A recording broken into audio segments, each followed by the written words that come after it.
Paul Marsh here on Express, and I am joined also by Mr. John Brown, our film correspondent, and we are delighted to welcome Tom Grove, who is a documentary filmmaker, to talk about his documentary, Yub Nub, The Forgotten Ewok Adventures. Thanks for joining us, Tom. Yeah. I'm so glad to be here.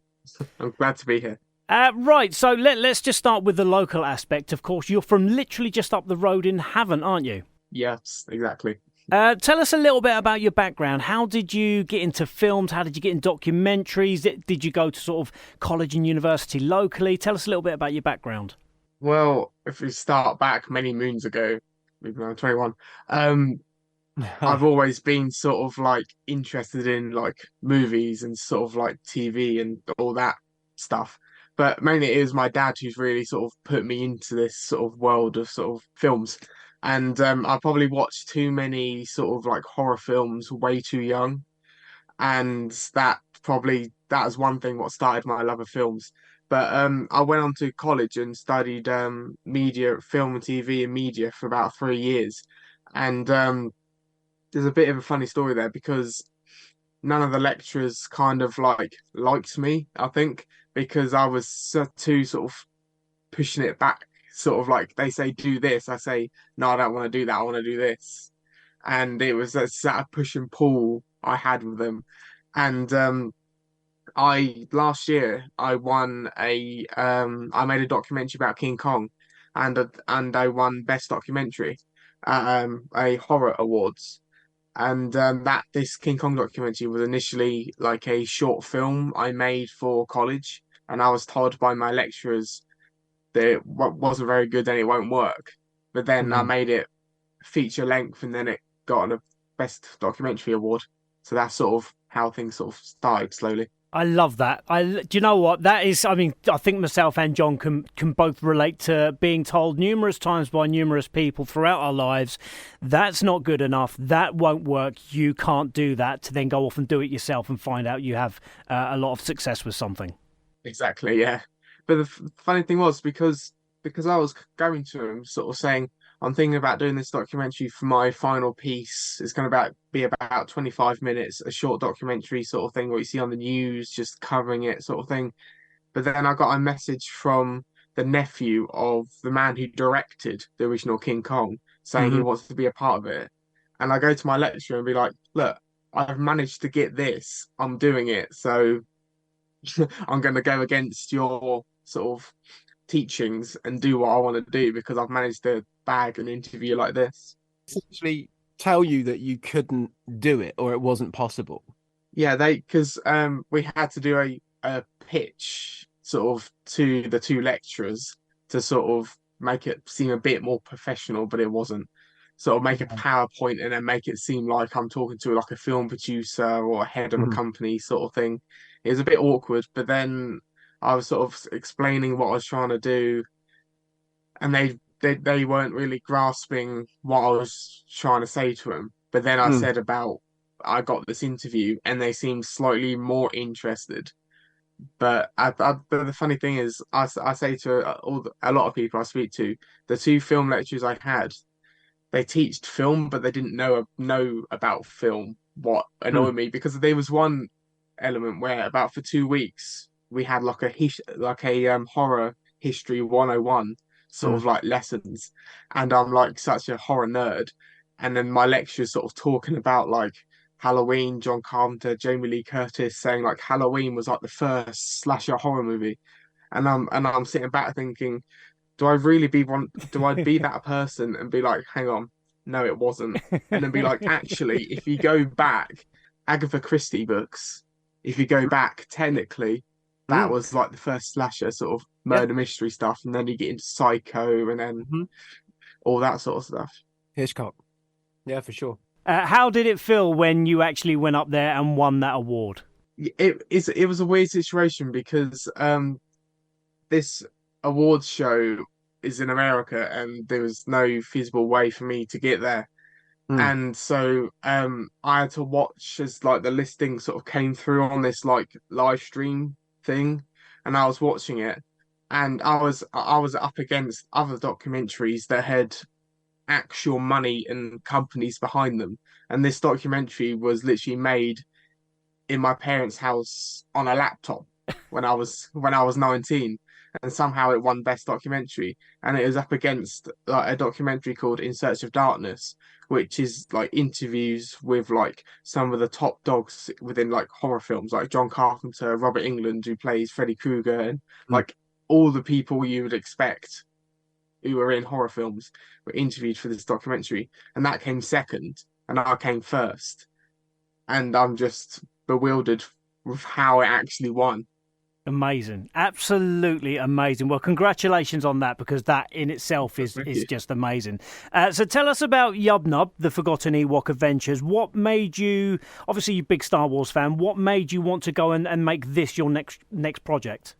Yeah, it's a bit of a weird one because it's a jump from doing something like King Kong, which is proper sort of like 30s classic monster movies, and when I was advertising for that, that really does have its core group of like 50, 60-year-olds, who love that stuff, and if it's not black and white, they don't want to watch it, sort of thing.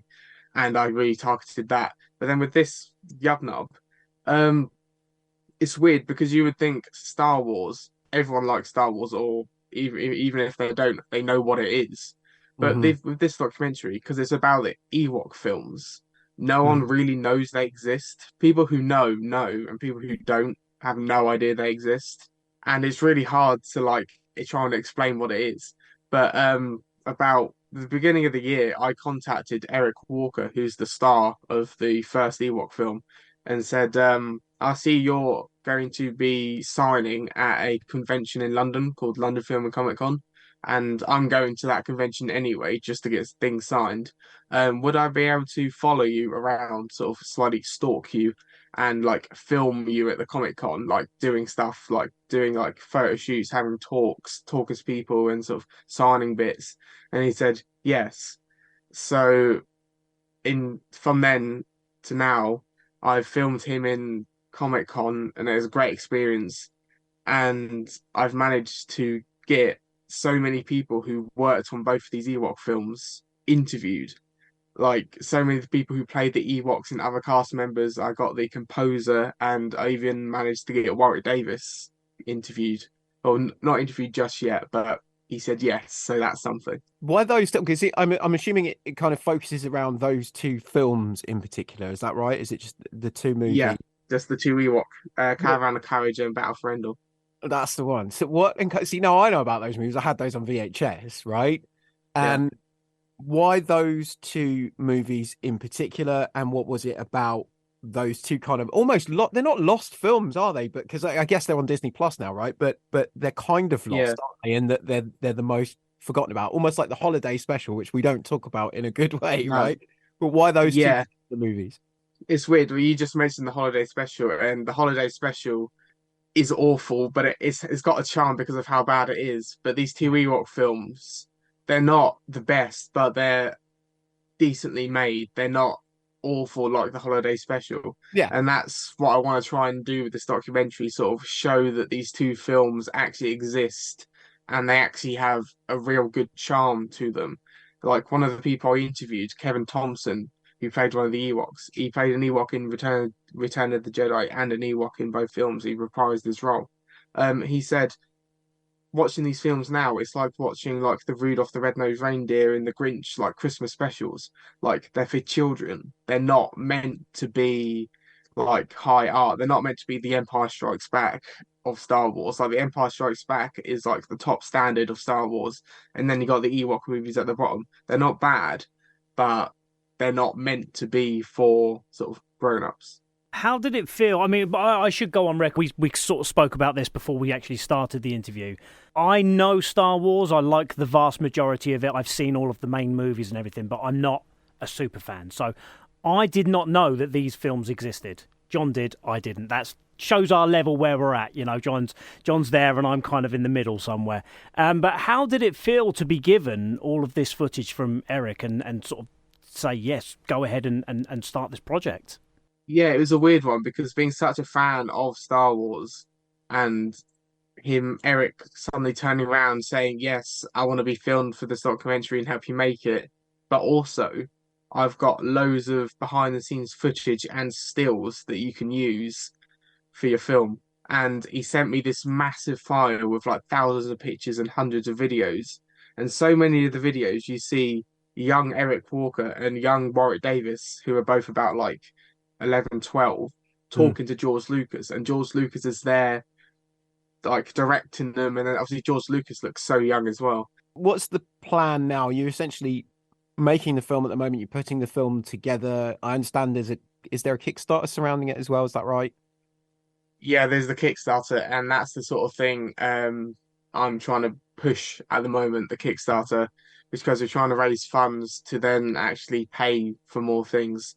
Because obviously, interviewing someone like Warwick Davis, I need some money to pay him to get the interview. He wants to be a part of it, but then I need the money, the funds to Yeah, then of course. pay Of for course. that sort of thing. Everything. Yeah, you need to Yeah, pay people for their time and stuff. And filmmaking's not cheap.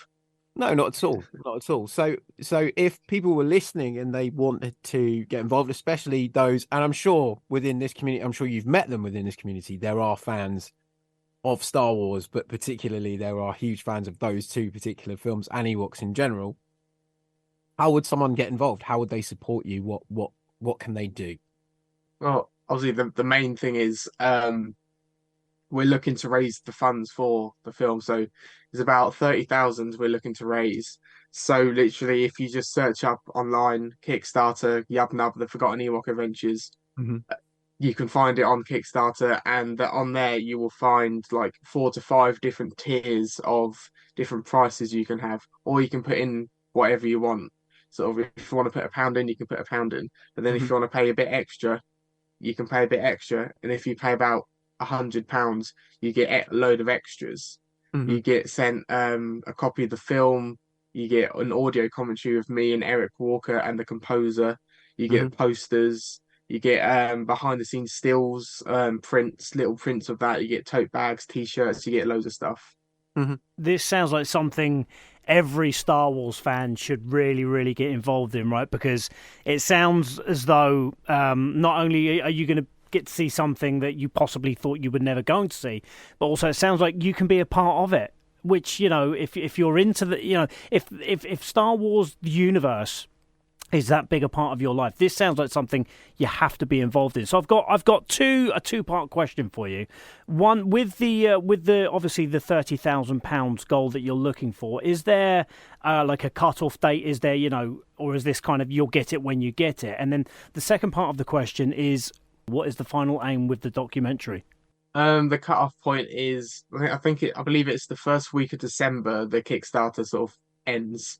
But the thing with Kickstarter, and I think with like other sort of money raising websites, is if you don't reach your goal you've set, you don't get the money, and then the money gets sent back to the people who sent it in. So it's important to get the funds raised. So we But think then, it's the first week of December. We really need to be hitting that £30,000 goal. yeah, by then, hopefully, fingers crossed, it does reach before then, hopefully. But if by then, if it doesn't, we'll find a way, and we'll try and back it another way. The goal with it is, I suppose, not selfish reasons, but for myself, because um, I want to work this. It like the reason why is I want to see a documentary about these two Ewok films, and that I'm kind of doing it for myself because I want to see it, and I haven't seen anyone doing something like this. I know on Disney Plus they made a Industrial Light and Magic documentary, ILM, Mhm. who used to do or who still do all the like effects, stop motion practical effects on all the Star Wars films, engines and what have you, all the Lucasfilm stuff. And it's great archival footage and it's an amazing documentary, but nowhere it may have had like 1 or 2 mentions, I can't remember, but there was no mention of the two Ewok films what are made. And that was one thing what made me start thinking about, well, why aren't anyone actually speaking about these films? Because remember watching them growing up, and I'm only 21. So why Mhm. don't other people remember them? Bring back Ewoks. All is forgiven. Bring back Ewoks. Okay, Tom, thank you so much for talking to us. We really, really do appreciate it. We wish you the absolute best of luck with your documentary and your target of £30,000. I'm sure, like we say, for some real Star Wars fans out there, this is something that they definitely want to get involved in. So we wish you all the best, and hopefully we can talk to you either in December or maybe January, and you can tell us that you've hit that target, and you can tell us how the whole project is going. Yeah, definitely. I'd love to come back and tell you everything. We look forward to it. Thank you, Tom. Good luck. Thank you. Good luck.